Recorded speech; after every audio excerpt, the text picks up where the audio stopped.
안에 가장 귀한 것, 내 안에 가장 귀한 것 예수를 알미라. 금은보다 더 귀한 것 예수를 알미라. 세상 지식보다 귀한 것, 세상 지식보다 귀한 것 예수를 알미라. 내 안에 가장 귀한 것 예수를 알미라. 예수의 이름, 예수의 이름 존귀한 그 이름 예수의 이름 능력의 그 이름 내 안에 가장 귀한 것 예수를 알미라.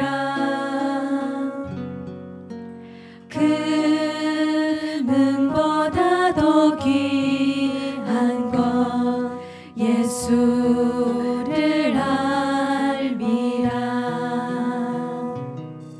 세상 지식보다 귀한 것 예수를 알미라. 내 안에 가장 귀한 것 예수를 알미라. 예수의 이름 존귀한 그 이름 예수의 이름 능력의 그 이름 예수의 이름, 예수의 이름 존귀한 그 이름 예수의 이름 능력의 그 이름. 다시 한번 고백하겠습니다.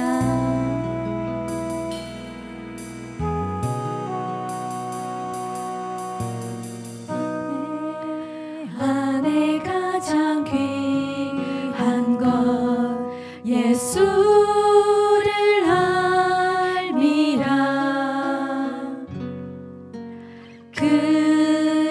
금은보다 더 귀한 것 예수를 알미라. 세상 지식보다 귀한 것 예수를 알미라. 내 안에 가장 귀한 것 예수를 알미라. 예수의 이름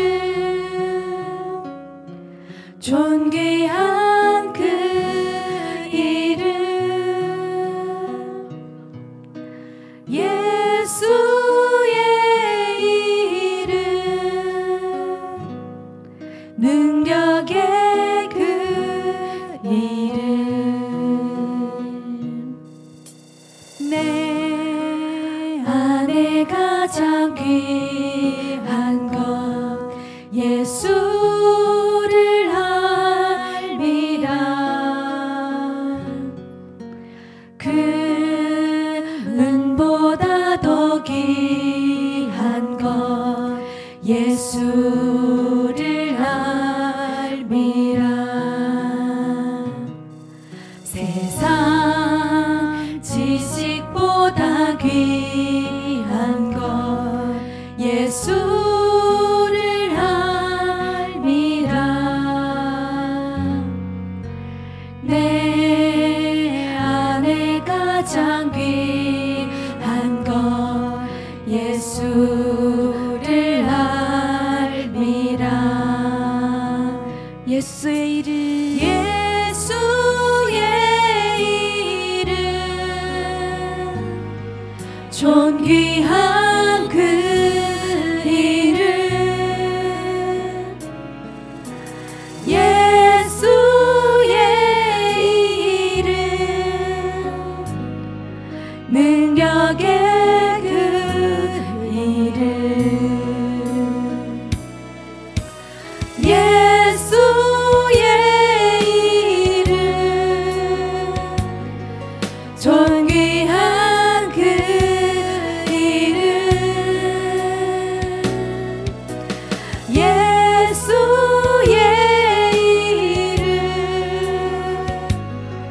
능력의 그 이름. 아멘. 이 세상 부귀 영화보다 내가 가진 지식보다 더 귀한 것은 예수를 알게 된 것이고 하나님의 자녀로 택함받은 것임을 믿습니다. 아멘.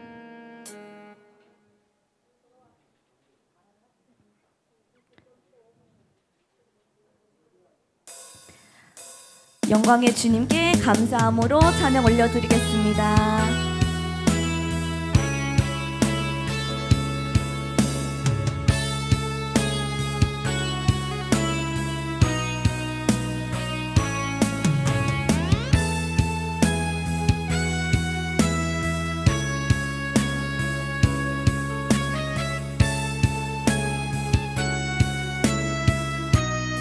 이곳에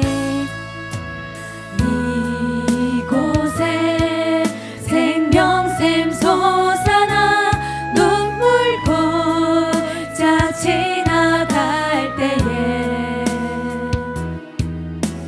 머잖아 열매 맺히고 웃음소리 넘쳐나리라.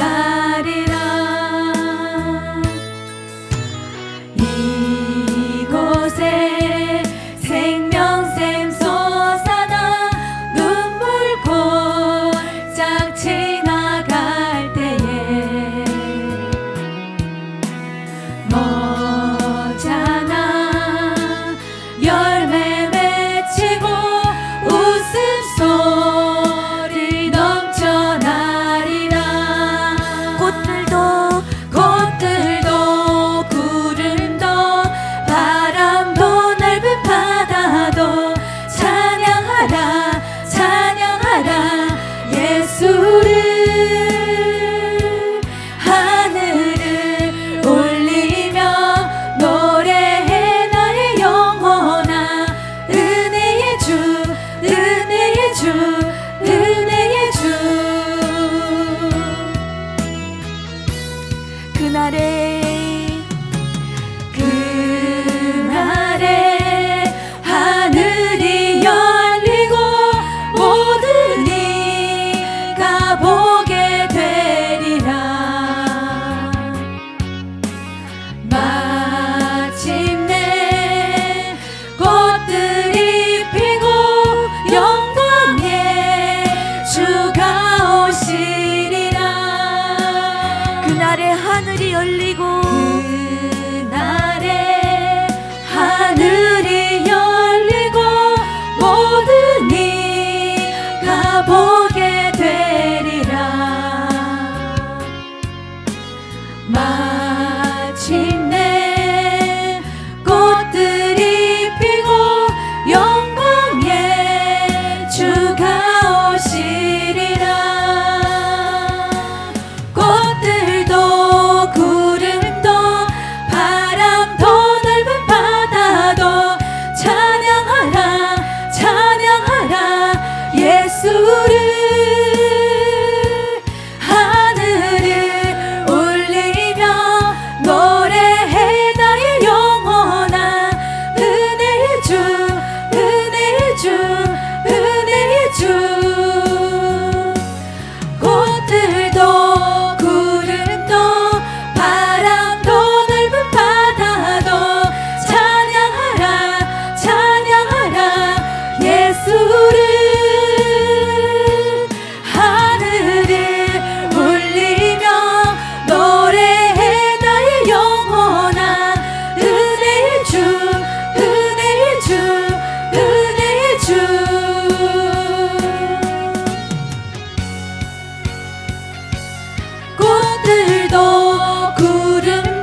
하늘을 울리며 노래해 나의 영혼아. 은혜의 주 은혜의 주 은혜의 주 은혜의 주 은혜의 주 은혜의 주 은혜의 주 은혜의 주 은혜의 주 예수. 아멘.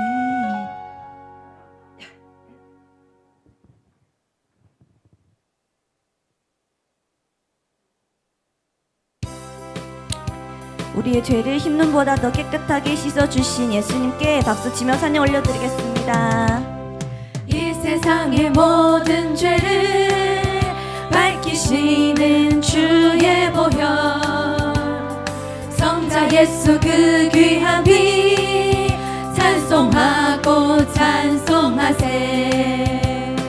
주님 앞을 멀리 떠나 길을 잃고 헤맬 때에 나의 뒤를 따라오사 진 구원하셨도다.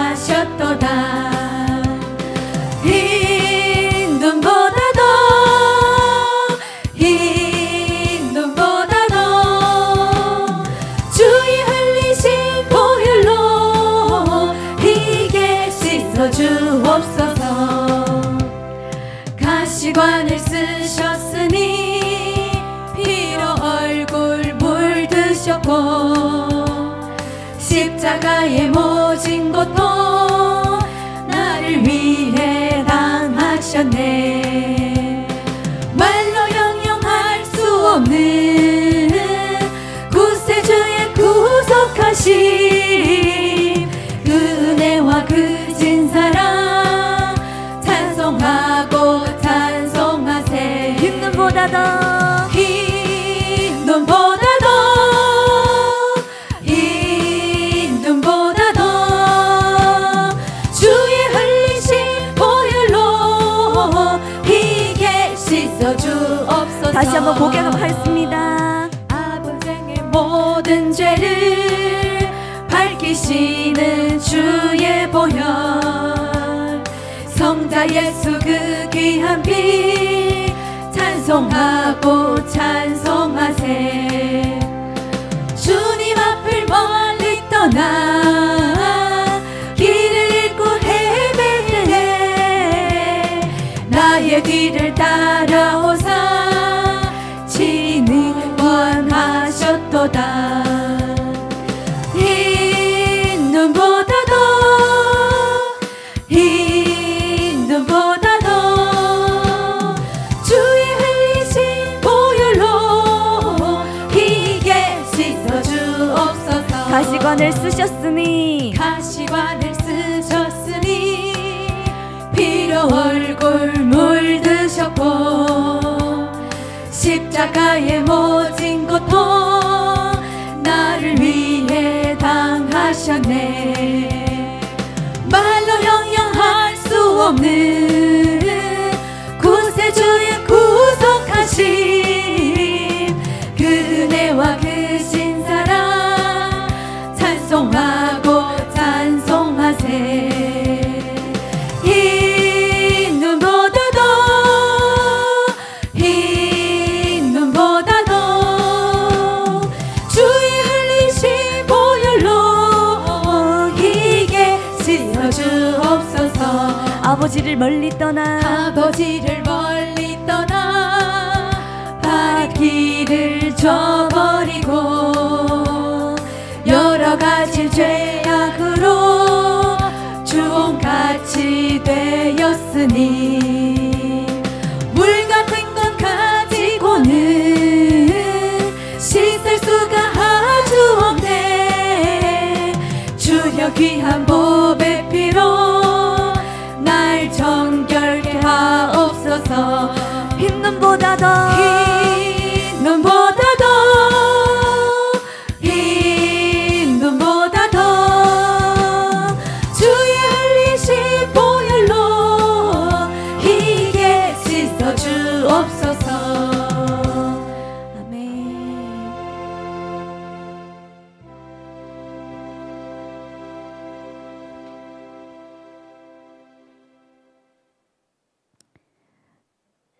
우리 계속하여 박수치며 주님께 영광 올려드리겠습니다. 기쁘다 구주 오셨네 만 백성 맞으라 온 교회여 다 일어나 다 찬양하여라 다 찬양하여라 다 찬양하여 구세주 탄생했으니 구세주 탄생했으니 다 찬양하여라 이 세상에 만물들아 다 화답하여라 다 화답하여라 다 화답하여라 온 세상 죄를 사하려 주 예수 오셨네 죄와 슬픔 몰아내고 다 구원하시네 다 구원하시네 다 구원하시네 기쁘다 구주 오셨네 기쁘다 구주 오셨네 만 백성 맞으라 온 교회여 다 일어나 다 찬양하여라 다 찬양하여라 다 찬양하여라 구세주 탄생했으니 다 찬양하여라 이 세상에 만물들아 다 화답하여라 다 화답하여라 다 화답하여라 온 세상 죄를 사하려 주 예수 오셨네 죄와 슬픔 몰아내고 다 구원하시네 다 구원하시네 다 구원하시네 은혜와 진리 되신 주 다 주관하시니 만국 백성 구주 앞에 다 경배하여라 다 경배하여라 다 경배하여라 아멘.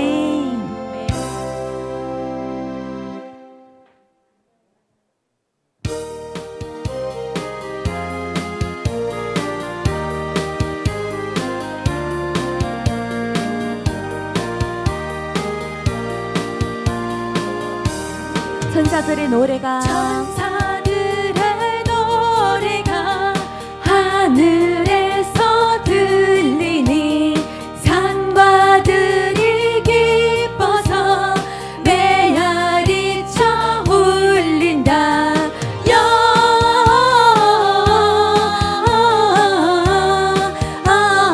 영광을 높이 계신 주께 영광을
이루어 오신 예수님께 영광의 박수 올려드리겠습니다. 내 삶의 주인 되시는 예수님을 묵상하며 마지막 찬양을 올려드리겠습니다.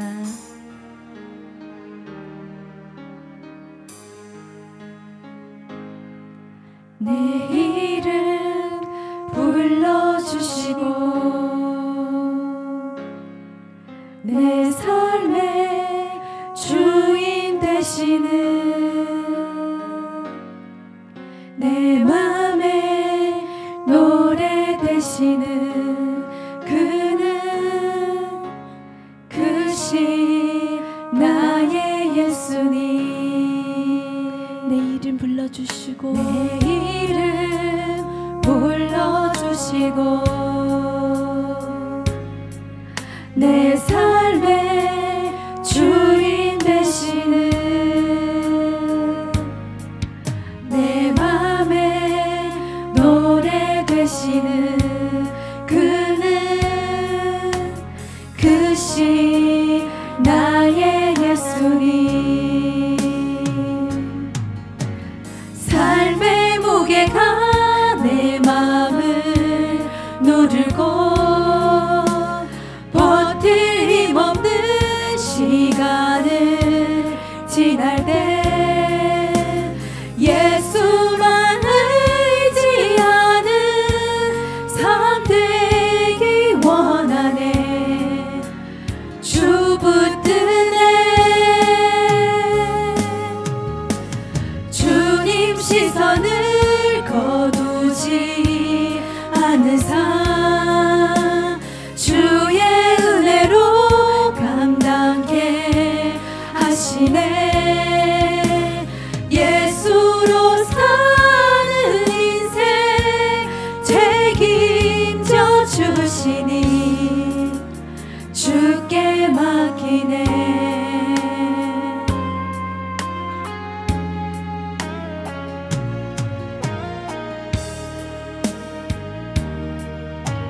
내 안의 모든 염려는 내 안에 모든 염려는 절실한 기도 되리라. 답답한 현실 속에서 주만 온전히 바라봅니다. 삶의 무게가 내 맘을 누르고 버틸 힘없는 시간을 지날 때 예수만 의지하는 삶 되기 원하네. 주 붙드네. 주님 시선을 거두지 않는 삶 주의 은혜로 감당케 하시네.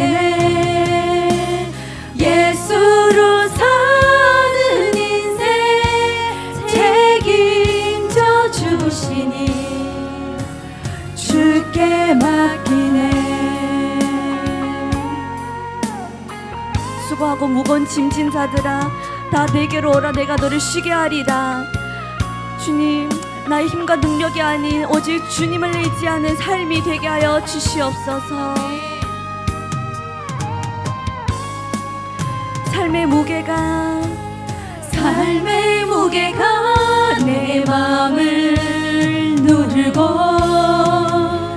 버틸 힘없는 시간을 지날 때 예수만 의지하는 삶 되기 원하네. 주 붙드네.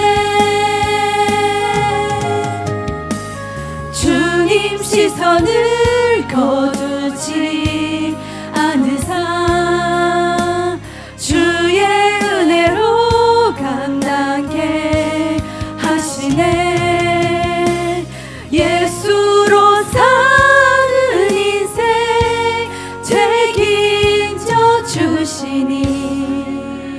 주께 맡기네. 주께 맡기네.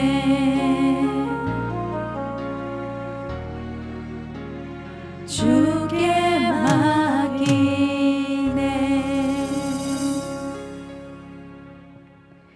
아버지, 이 시간 같이 기도하기를 원합니다. 말씀 봅니다. 누가복음 2장 8절에서 21절까지를 우리 찾아서 저 여러분 합독해서 우리 하나님 말씀 보도록 합니다.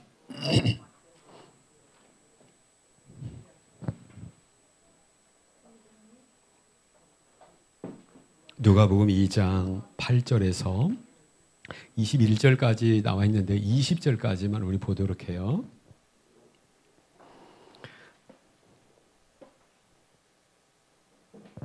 팔 절을 제가 먼저 읽고 우리 성도님들이 9절 읽으면서 20절까지 우리 교독합니다. 8절입니다. 그 지역의 목자들이 밤에 밖에서 자기 양떼를 지키더니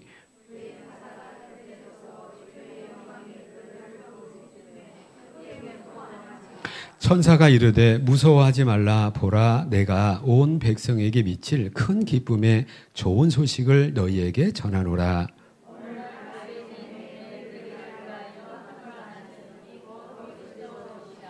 너희가 가서 강보에 쌓여 구유에 누워 있는 아기를 보리니 이것이 너희에게 표적이니라 하더니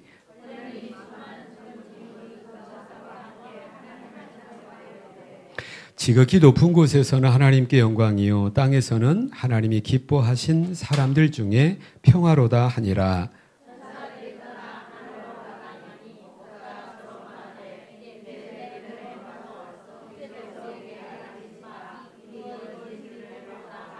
빨리 가서 마리아와 요셉과 그 구유에 누인 아기를 찾아서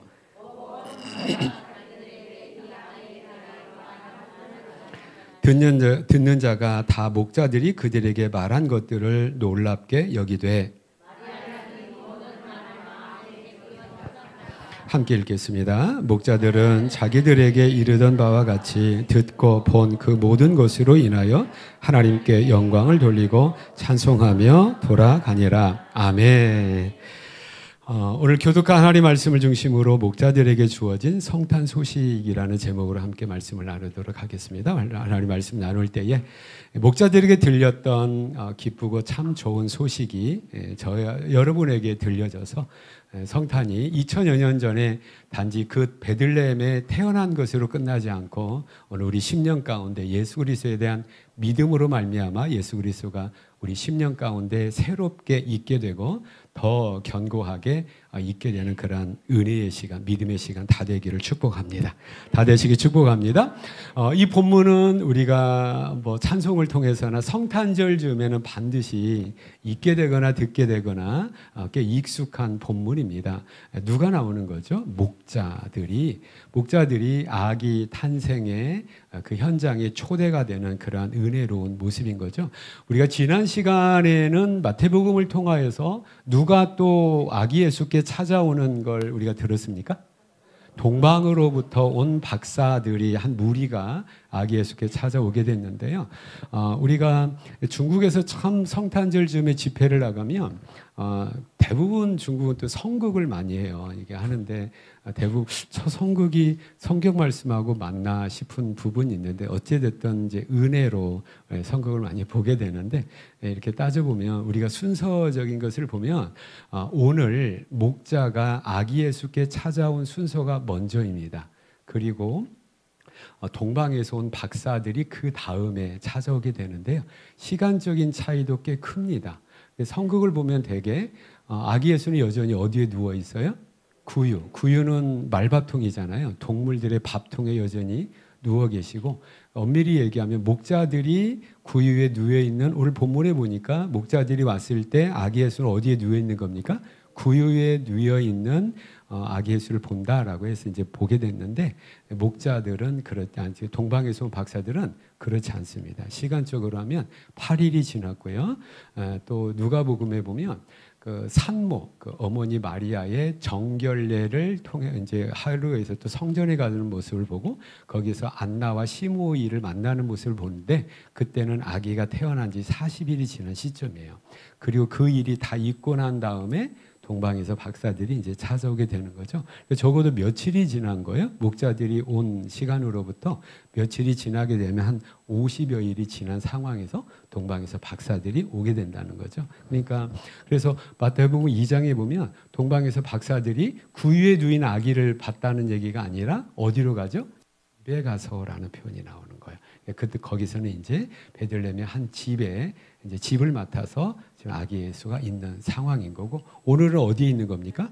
구유에 누인 아기를 보리라. 구유에 누인 그 차이점이 있고 시간의 간격이 있다. 그래서 어느 것이 먼저인 사건이냐라고 봤을 때에 오늘 사건이 먼저다. 그러니까 어떤 의미에서 보면 정말로 구약 시대로부터 우리 인류의 구세주 보내주시겠다는 하나님의 약속이 드디어 예수님 통해서 탄생을 통해서 이루어졌는데, 그 현장에 처음으로 초대돼서 처음 본 사람들이 누구예요? 박사님들도 아니고 왕도 아니고 누구냐면 여기 목자였다. 야, 이거 참 대단하다. 어떻게 보면 우리가 뭐 가문의 영광이고 뭐 이렇게 했는데 이거보다도 큰 영광이 어디 있겠는가라고 생각되어집니다. 근데 한편 생각을 해보면 이런 생각이 여러분 들지 않아요? 하필이면 하나님께서 천사를 통해서 가장 먼저 목자들에게 이 소식을 전해줬을까? 가장 먼저 예수 탄생의 현장에 오는 그 영광을 목자들에게 허락하셨을까를 생각을 해볼 때에 여러분 어떻게 생각을 하십니까? 왜 목자였을까요? 하필이면 어떤 분은 이렇게 일반적으로 생각을 하는 경우가 참 많은데, 목자는 당시 사회적으로 굉장히 이 목자라는 직업 자체가 굉장히 험한 일이었어요. 집에서 있지 못하고, 오늘도 보니까 어떻게 들에 있는 거잖아요.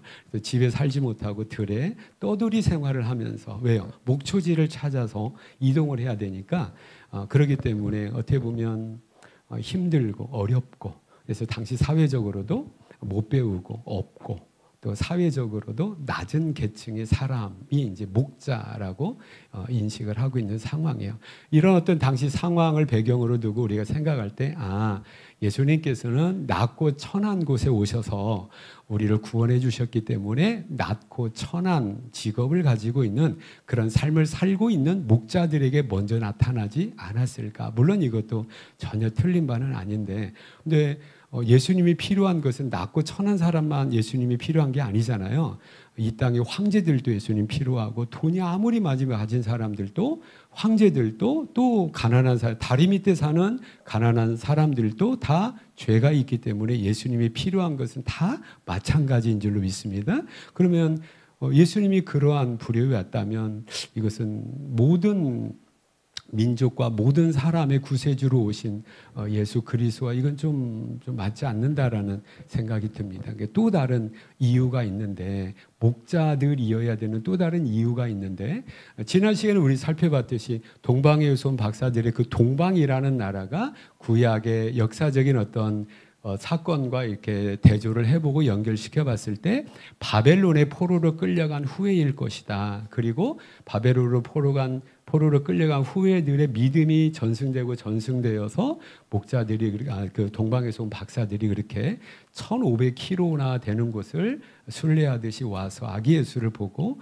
예배를 드렸다라는 것을 우리가 들었는데, 역시 오늘도 이 목자들이 과연 어떠한 사람들인가를 우리가 구약을 통해서 볼 때에 이래서 목자였구나. 이래서 하나님께서 이들에게 첫 성탄의 소식을 이들에게 들려줬고, 이들이 처음 예수를 또 어떤 만나게 되는 영광과 기쁨을 이들에게 허락이 되었구나라는 것을 알게 됩니다. 여러분, 우리가 이제 이후에 우리 교회가 해야 될 것 중에 하나가 뭐냐면, 예수님이 태어나시고 예수님이 사역하시고 예수님이 죽으시고 부활하신 그 어떤 예루살렘을 한번 가봤으면 하는 생각이 들어요. 그래서 이제 우리 성지순례라고 해서 많이들 가게 되는데, 저도 사실 한 번도 가보진 못했습니다. 그래서 우리 언젠가 예수님 오시기 전에, 또 우리가 죽기 전에 한번 가봤으면 하는 생각이 들어요. 그래서 사실 작년에도 이 말을 했었거든요. 그래서 2년 전에도 했는데, 아무튼 뭐 하다 보면 언젠가는 있게 되겠죠. 그러면 이 목자들이 지금 생활하고 있는 그곳이 예루살렘 이제 예수님 탄생하신 유대 베들레헴의 그 지경이라고 나오잖아요. 베들레헴에서 굉장히 가까운 곳일 거야. 그래서 이제 뛰어가서 만나는데 그곳이 어디냐면 그곳이 바로 이곳이라고 해요. 잠깐요, 제가. 네, 이 언덕이라고 합니다. 그래서 목자들이 이 언덕에서 지금 양을 치고 있다가 지금 예수님을 만나게 되었다라고 하는 것이에요. 그리고 이곳 이름이 현재는 라못 라헬이라고 하는 지명을 가지고 있는데 이 라못 라헬이라는 지명이 옛날 구약에는 뭐냐면 옛날 구약에는 벤학게렘이라고 하는 그 지명으로 사용되어졌다고 합니다. 그래서 이곳에서 지금도 목자들이 양을 치고 있다라고 해요. 그리고 이곳에 이제 목자들, 그러니까 오늘 본문에 나와 있는 목자들이 이곳에 살면서 양을 치는 목자의 생활을 했는데 그곳이 어디라고요? 라물 라헬이고 옛날 이름은 바로 벤학게렘인데 그래서 이곳에 지금도 이렇게 목자 기념교회가 있다고 합니다. 그래서 성지순례 이스라엘을 가보면 엄밀히 얘기하면 지금 여기 이스라엘이 아니라 팔레스틴이래요. 그래서 이제 이곳에 한번 가볼 수 있는 기회가 있겠는데 나중에 우리는 이제 이번에는 우리가 사진만 보고 나중에는 직접 가서 우리 눈으로 보자고요. 근데 이제 바로 이 목자들이 살았던 곳이 예전의 지명으로 베나게렘이라는 것을 통하여서 이 목자들이 이런 사람들이었겠다라고 우리가 구약을 통해서 알게 된다라고 하는 거죠. 그래서 베나게렘이라고 하는 이 지명이 이제 어디 나오냐면 느헤미야에 등장을 합니다. 여러분 저를 한번 보시겠습니까? 느헤미야가 어떤 상황이에요? 느헤미야는 사람의 이름인데 느헤미야가 활동을 할 때는 어떤 활동을 했냐면 우리가 지난 시간에 유대 민족이 바벨론으로 포로로 끌려간 것 우리가 들었잖아요. 예수님 탄생할 586년, 600년 전에 포로로 끌려갔는데 그 포로 생활이 몇 년간으로 끝나고 다시 돌아옵니까?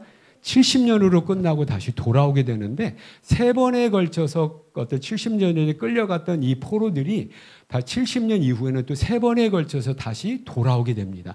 돌아와서 그 후손들이 지금 이스라엘 나라, 나중에 이제 흩어졌죠. 그 이스라엘 나라를 이제 세우게 되는 그 결과를 가져오게 되는데 세 번에 걸쳐서 돌아올 때 1차, 2차, 3차에서 걸쳐서 돌아올 때 그 많은 사람들을 데리고 돌아오는 지도자가 있었는데 이 느헤미야는 세 번째로 돌아온 사람들의 지도자였어요. 그리고 세 번째로 돌아와서 이 느헤미야가 뭘 했냐면 무너지고 70년 전에 전쟁에서 패했기 때문에 많이 황폐되어 있는데 그중에 무너졌던 예루살렘 성벽을 다시 재건을 했던 거예요. 1차로 돌아올 때 지도자는 누구였었어요? 여호수아였었습니까? 여호수아는 이미 예수아예요. 예수아, 수룹바벨 맞습니다. 그래서 이 사람이 돌아와서 뭐 했냐면 무너진 하나님의 성전을 회복했던 거예요. 예배를 회복한 거죠. 두 번째 에스라가 돌아와서 하나님 말씀을 회복하고 세 번째 느헤미야가 돌아와서 마지막에 뭘 회복하는 겁니까? 예루살렘 성을 회복하는. 그러니까 성을 회복하고 그 안에 성전이 이제 안전하게 있게 된 상황인 거죠. 그런데 이 느헤미야가 그때 지도자가 되어서 이제 성벽을 예루살렘 성벽을 이제 다시 세우게 되는 중건을 하게 되는데 여러분 옛날에 뭐 여기 서울에도 성이 있었겠죠. 성이 있는데 그 성이 이렇게 성 안과 밖, 그래서 성 안과 성 밖을 연결하고 왕래하기 위해서 뭐가 필요해요? 성벽 중간중간에 문들이 있겠죠. 그래서 동쪽에 있는 문을 서울에 뭐라고 그래요? 이게 동대문이에요. 동대문에 지금 동대문 시장이 있잖아요. 거기 동대문이 있었어요. 그 동대문 요즘 명동 거기 막 쇼핑가인데 거기 동대문이에요. 남쪽에 있는 문을 뭐라고 그래? 그 남대문. 지금 남대문 있어요, 없어요? 있잖아요. 남대문도 그 옆에 굉장히 큰 시장이. 그러니까 옛날에는 그 성 통할 수 있는 문 옆에 그래 시장들이 있었던 거예요. 그 다음에 북쪽에는 뭐가 있겠어요? 북대문은 없습니다. 왜냐하면 거기 북한산이 있기 때문에 북대문은 없어요. 서쪽에 있어요, 없어요? 서대문 있습니까? 없어요? 있잖아요. 그래 있어요. 그리고 이렇게 동서남. 그래서 이 안에 사는 건 임금님 그 안에 살았고, 그다음에 국가 공무원, 고위 공무원들이 그 안에. 그래서 이걸 사대문 안에 산다라고 그랬어요. 그래서 지금이야 뭐 강남이나 서초, 잠실 이런 쪽이 알아줬잖아요. 예전에는 여기는 아주 천민들이 살았던 곳이에요.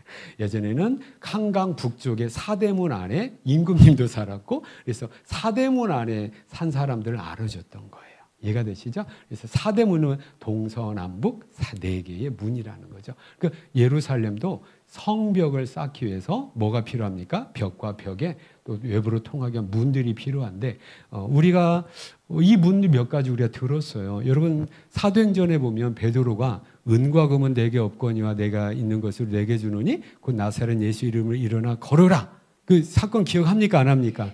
거기에 성전 문이 거기 표현되어 있어요. 어떤 문 앞에 안진뱅이가 구걸을 하고 있는데 그 문이 무슨 문이에요? 성전 미문이잖아요. 미문에. 미문 곁에 앉아있죠. 이 미문이라는 것은 뭐냐면 어떤 의미가 있냐면 아름답다라고 해서 미문이에요. 메이먼인 게 되는 거죠. 그렇죠? 그다음에 예수님께서 무슨 문 곁 베데스다 연못에서 38년 동안 누워있는 사람 고쳐주시잖아요. 그 무슨 문 곁에 베데스다 연못이에요? 양문이에요. 양문이죠. 이처럼 예루살렘에 양문은 무슨 문이겠어요? 그야말로 양들이 성 안에 있는 성전에서 제물로 쓰일 양들을 그 문을 통해서 들어갔기 때문에 그 문을 우리가 양문이라고 하는 거예요. 성전의 문들이 이렇게 있는데 오늘 본문에 무슨 문이 나와요? 무슨 문이 나와요?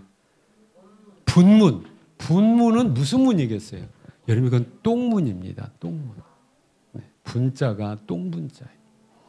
지금이야 뭐 이렇게 하수 시설이 잘 발달이 되어서 그냥 응가하고 그냥 쭉 내리면 끝나지만 예전에는 그것이 아니었잖아요. 모든 성 안에 있는 오물들을 다 모아가지고 지게로 짊어져서 이 문으로 갖다가 버렸기 때문에 이 문을 우리가 분문이라고 하는 거죠. 그래서 이 분문, 그러니까 느헤미야가 이제 예루살렘 성벽을 쌓는데 벽과 벽 사이에 이제 문을 내야 되는데 그래서 어떻게 했어요? 이 문에서 이 문까지 벽은 너희가 해. 이 문에서 이 문까지의 벽은 성벽은 너희가 쌓라고 하면서 이 어떤 그래서 각기 구역을 나눠주고 일을 여기 땅에 가지고 한 번에 쫙 올려서 며칠 만에 끝났어요. 52일 만에 이 공사가 끝나버린 거예요. 그 중에 한 부분이 분문에서 다음 문까지 성벽은 누가 쌓았냐면 이곳이 어디래요? 베낫게렘. 이 지역이 나와요. 베낫게렘은 지금 우리 본문에 나오면 목자들이 있었던 그 지역이란 말이에요. 그 지역을 어떤 그 지역의 성벽은 누가 쌓으라고 그랬어요? 베낫게렘을 지방을 다스리는 레갑의 아들 말기야가 중수하여 문을 세우며 문짝을 달고 자물쇠와 빗장을 갖추었다. 그러니까 이 베낫게렘 지역에는 누가 다스리고 누가 살았던 것이에요? 레갑의 아들 말기야가 지도자로 다스렸고 레갑의 후손들이 주로 여기에 살았던 거예요. 그렇다면 어떤 목자는 지금 어디에 살고 있는 이 베낫게렘에 살고 있다는 것은 이들의 선조로부터 이 땅에 계속 살고 있는 사람들이 지금까지 이 목자가 그러면 이 말씀을 통해 볼 때 누구의 후손인 거예요? 레갑의 후손인 거예요. 이 말씀을 통해. 그럼 이 레갑의 후손들은 구약대로부터 그러면 어떠한 삶을 살았는가? 왜 하필이면 이 레갑의 후손으로 여겨지는 목자들에게 아기 탄생의 예수 탄생의 소식이 전해졌는가라고 할 때에 예레미야서를 통해서 볼 때 이 레갑의 후손들이 이러한 믿음의 삶을 살았던 거예요. 자, 예레미야서는 어떤 배경입니까? 포로 전에 70년 전에 이제 거의 예레미야 선지자의 별명이 뭐예요? 별명. 제 별명이 뭔지 아세요? 침 튀기는 목사님. 그런데 예레미야 선지자의 별명은 뭐냐면 눈물의 선지자. 왜 눈물의 선지자? 날마다 울었어요. 왜 울었어요? 조국이 민족이 망해가는 거예요. 결국 누구 때 망합니까? 예레미야 때 망하는 거죠. 이럴 때 하나님께서 예레미야를 통해서 예레미야야, 너는 지금 가서 레갑의 후손들이 어떻게 살고 있는가를 봐. 라고 얘기를 하면서 예레미야 35장 1절부터 쭉 이제 찾을 수 있는 분들 한번 찾아보세요. 그 중에 어떻게 하냐면 우리는 이거 레갑의 후손들이 당시에 예레미야 선지자에게 이런 말을 하는 거예요. 우리는 레갑의 후손된 우리들은 포도주를 마시지 않습니다. 그러니까 하나님께서 이 예레미야를 통해서 레갑의 후손들을 모아가지고 한 공간에 집어넣어라. 그리고 이들에게 포도주를 줘봐라 라고 얘기를 하는 거예요. 포도주를 마시는지 안 마시는지 한번 봐라 라고 할 때 이 사람들이 뭐예요? 우리는 포도주 안 마셔요 라고 해요. 우리는 포도주를 안 마시는 삶을 살고 있어요. 지금 이걸 얘기하는 거예요. 이 사람들이 이렇게 살았죠. 왜냐하면 레갑의 아들 우리 선조 누가? 요나답이라고 하는 우리 선조, 우리 조상이 우리에게 그 명령을 했거든요 라고 하는 건데, 예레미야 시대에 이 말을 했던 사람들에게 요나답은 몇 년 전 조상이냐면 300년 전 조상인 거예요. 그러니까 300년 전에 우리 조상, 선조님이 우리에게 이 명령을 했는데 그 명령을 지키면서 우리는 지금도 살고 있어요 라고 하면서 그 명령이 뭐예요? 요나답이 준 명령, 너희는 영원히 포도주 마시지 말아라. 또 한 가지, 뭘 짓지 말아라? 집 짓지 말아라. 이거 이상한 조상님이에요. 집도 짓지 말아라. 또 뭐예요? 파종도 하지 말아라. 또 뭐예요? 포도원을 소유하지도 말아라. 그 다음에 어떻게 살아요? 너희는 평생 동안 어떻게 살아요? 장막에 살으래요. 그러니까 그 이후의 말씀에 보면 너희는 땅을 농사짓지 말아라. 그때 당시 농업이라는 것은 주요한 기업이란 말이에요. 근데 이거 하지 말래요. 아니 조상님들이 왜 자기 자손과 후손들을 이렇게 살면 가난하게 살아요? 부유하게 살아요? 가난하게 살아요. 아니 이런 조상님이 어디 있냐고. 근데 이 명령을 언제? 300년 전에 요나답이, 레갑의 아들 요나답이 이 명령을 했고, 그 명령을 받은 후손들은 예레미야 선지자 이때까지 이 명령을 붙들고 그대로 지키고 있어요. 300년간 그걸 지키고 있어요. 이 명령의 의미가 뭘까요? 파종하지 말라는 것은 농사짓지 말라는 거예요. 여러분, 구약의 이스라엘 백성들은 원래 농사짓는 사람이 아니었어요. 이들의 최고의 선조가 누구죠? 아브라함이잖아요. 아브라함이 가나안에 이주했을 때 자기 땅이 있었어요? 없었어요? 없었어요. 그러면 아브라함 뭐 먹고 살았어요? 하나님 주신 기업은 뭐예요? 목축이었어요. 양과 염소와 또 이런 것들을 기르는 목축업을 했다. 목자로서의 삶을 살았던 거예요. 그리고 이들이 뭡니까? 이제 애굽에 내려가서 애굽에 살다가 출애굽을 해서 광야를 지나서 여호수아 때 이제 가나안에 정착을 하게 됐잖아요. 가나안에 정착을 하면서 이들은 농사짓게 되었어요. 왜냐하면 이제 자기 땅이 생기게 된 거예요.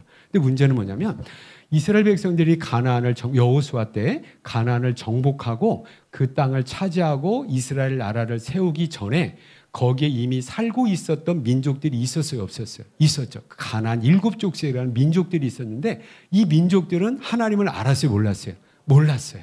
모르고 뭘 섬겼냐면 구약 성경에 보면 끊임없이 나오는 하나님 대신에 섬겼던 우상이 있는데 그게 뭐냐면 바알과 아세라였어요.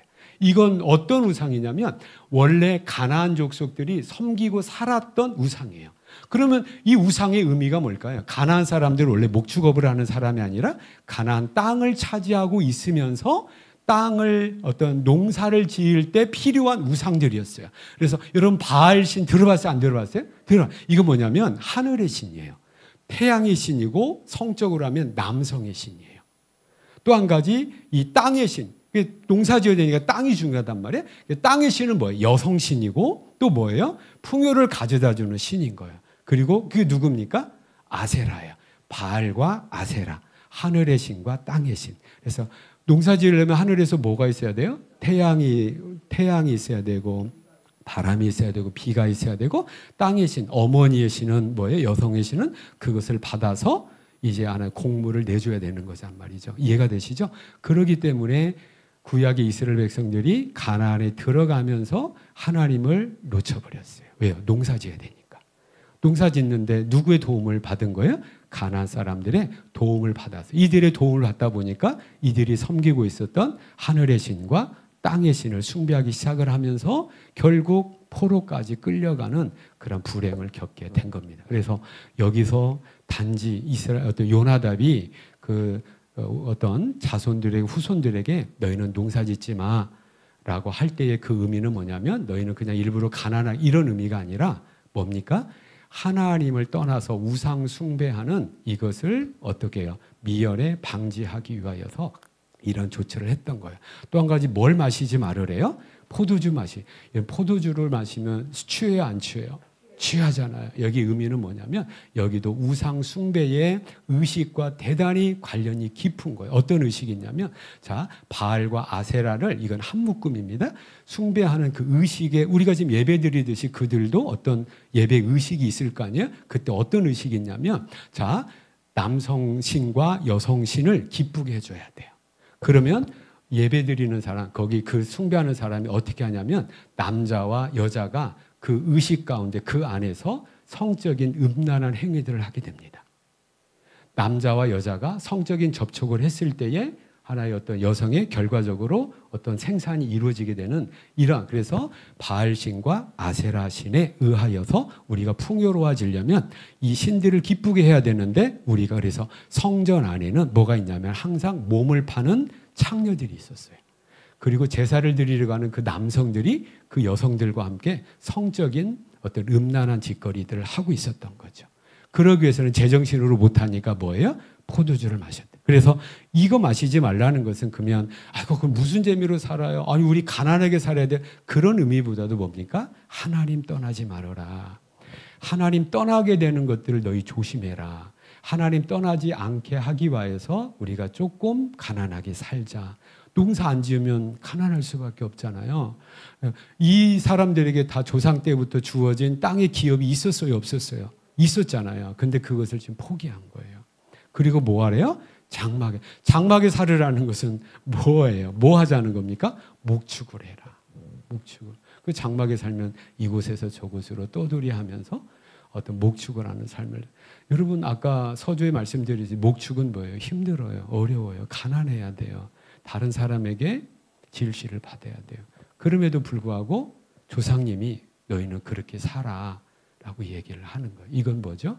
여호와 신앙을 너희는 놓쳐서는 안 돼라는 거죠.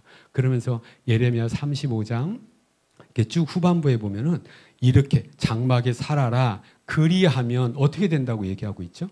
누가 찾았습니까? 누가 한번 읽어주실래요? 35장?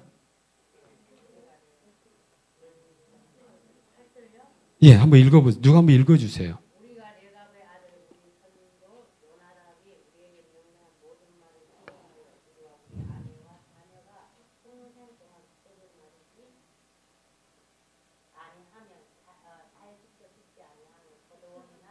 거기 말고 7절 한번 누가 7절 한번 읽어주시겠어요? 그 후에?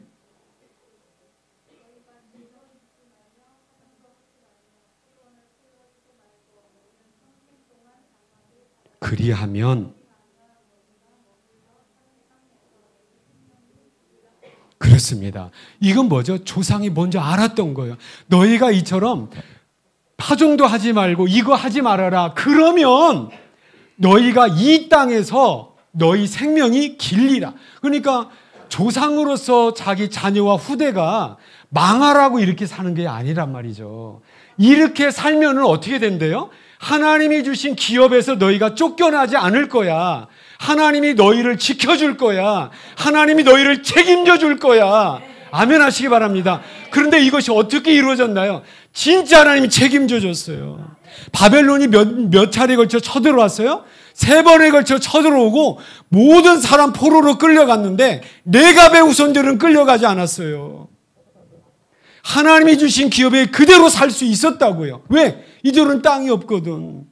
그 바벨론 사람이 볼 때 이들은 끌어가 봐야 밥만 축내는 아주 낮고 천한 사람들이란 말이에요. 그러니까 이들은 끌려가지 않았어요. 그래서 뭡니까? 이들은 하나님이 주신 기업을 지키면서 그대로 살 수 있었어요. 그리고 이들은 여전히 뭘 하면서 목축 양을 치면서 살았기 때문에 70년 후에 이들이 돌아왔을 때에 예배가 회복되었을 때 제물이 있어야 되잖아요. 그 제물을 누구 제물로 예배 드렸을까요? 이들의 제물을, 이들의 양을 제물로 삼아서 예배를 드렸던 거예요.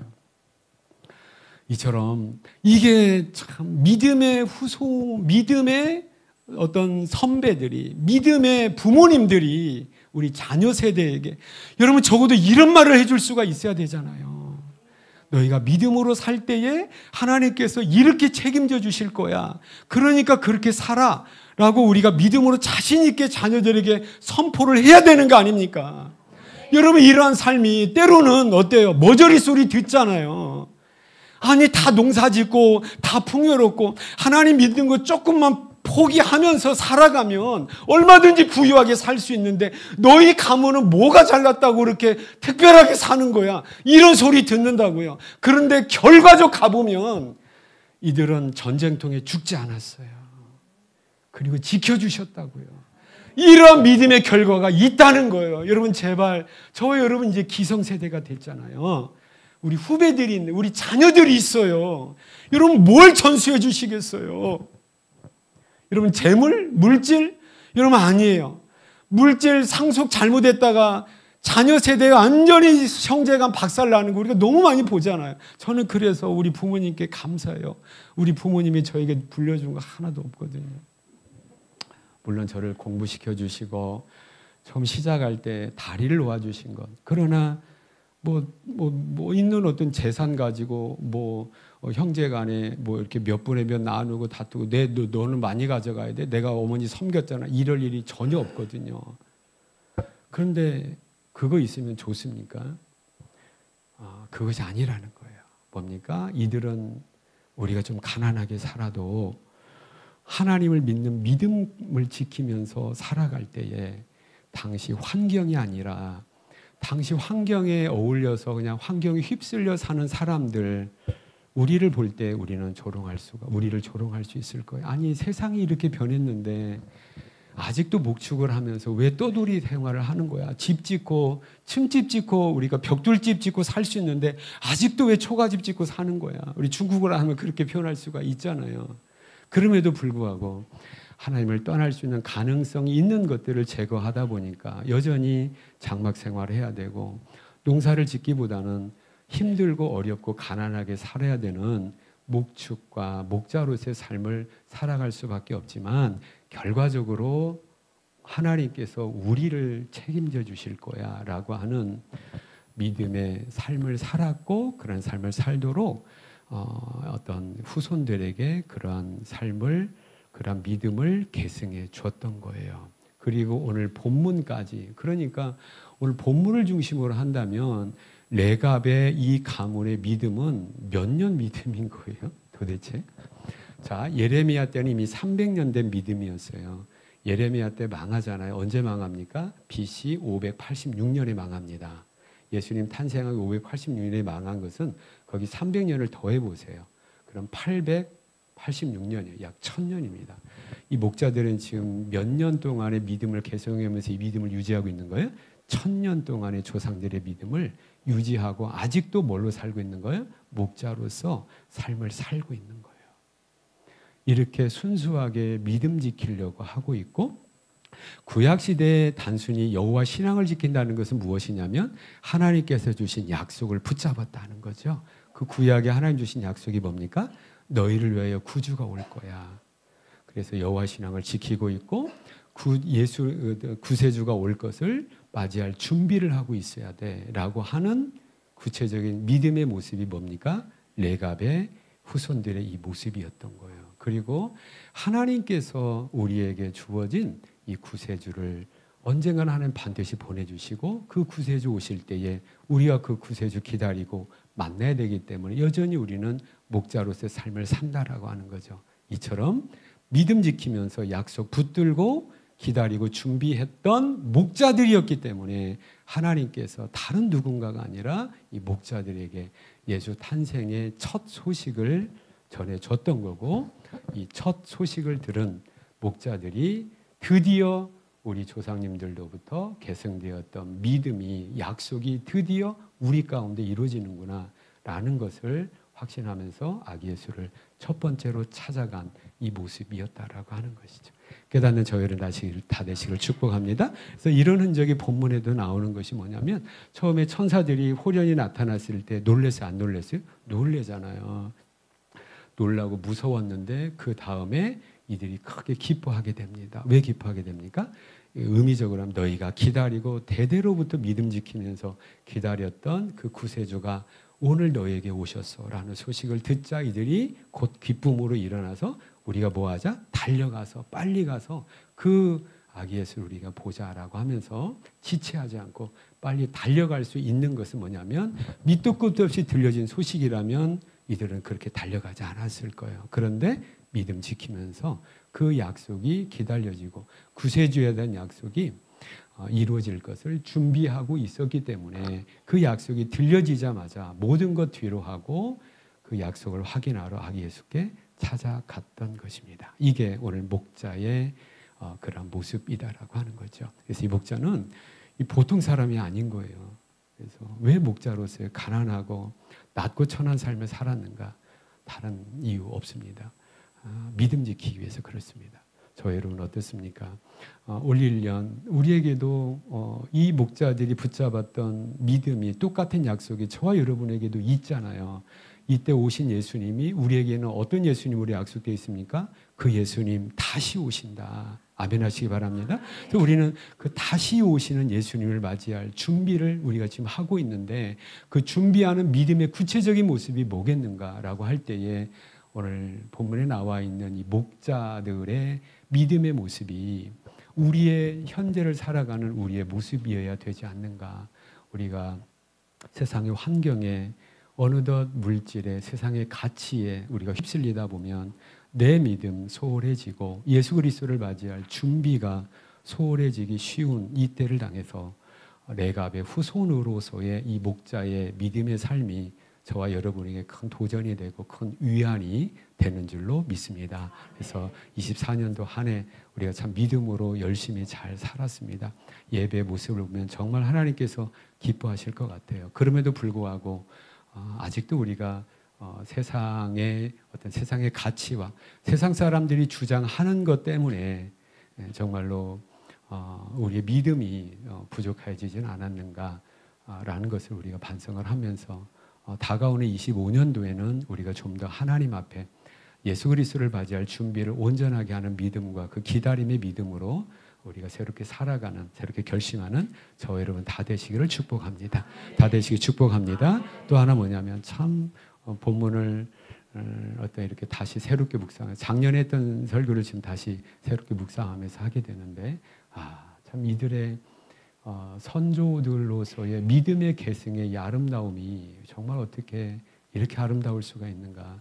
나는 지금 뭐 하고 있는가? 그러면서 저 개인적으로 하면 저는 제가 우리 가정에 있어서의 첫 번째 믿음이거든요. 그래서 저는 어렸을 때부터 불신앙의 저주의 사슬, 불신앙의 큰 저주 중에 가장 큰 저주인데 불신앙의 저주의 사슬이 저에게서 끊어지게 하시고 나로부터 시작하는 믿음의 계승이 자손만대 예수님 오실 때까지 후손과 후손을 이어서 이 믿음 계승되어지는 그런 가정과 가문을 이루게 하여 주시옵소서. 이것이 어렸을 때부터 제 기도 제목이었는데 이 기도 제목이 오늘 어떤 말씀을 통하여 볼 때 우리 모두의 기도 제목이 되어야 함을 우리가 또 깨닫게 된다라고 하는 거죠. 비단 구약의 모습뿐 아니라 한 가지 예를 든다면 위대한 종 하나님의 종 사도 바울 곁에 항상 믿음의 동역자이면서 믿음의 아들과 같은 사람이 있었는데 디모데입니다. 그래서 디모데를 사도 바울이 믿음을 인정하고 칭찬하잖아요. 어떤 믿음이에요? 디모데야 너는 참 거짓이 없는 순수한 바른 믿음을 가지고 있다라고 칭찬을 하는데 이 디모데의 믿음이 그냥 디모데만 가지고 있는 믿음이 아니라 너의 이 순수하고 바른 믿음은 너의 어머니와 너의 외조모 그러니까 유니게와 어떤 그 외할머니의 믿음이 어머니에게 어머니의 믿음이 디모데에게 계승됐다라는 것을 바울이 밝혀주고 있단 말이죠. 이 모습이 현재를 사는 저와 여러분의 가정에서의 모습이어야 된다라고 하는 거죠. 깨닫는 저와 여러분 다 되시기를 축복합니다. 그래서 우리 권사님들이나 우리 집사님 중에도 내 자녀들, 내 후손들 아직도 믿음으로 하나 되지 못했는데 라고 하는 안타까움을 우리가 여전히 가지고 있습니다. 25년도 한 해는 가족 구원의 역사가 또한 일어나야 되겠다라는 생각을 갖게 됩니다. 그래서 오늘 레갑의 후손들의 아름다운 믿음의 몇몇 믿음을 통하여 모습을 통하여서 내가 그래야 되고 우리 가정이 그래야 되고 우리 교회가 그래야 되겠다라고 하는 어떤 이런 도전과 또 위안과 확신을 가지고 올 한 해 잘 마무리하고 또 내년도를 계획하며 시작하게 되는 저와 여러분 다 되시기를 축복합니다. 다 되시기 축복합니다. 우리 기도하시겠습니다. 하나님, 목자에게 들려진 성탄의 기쁜 소식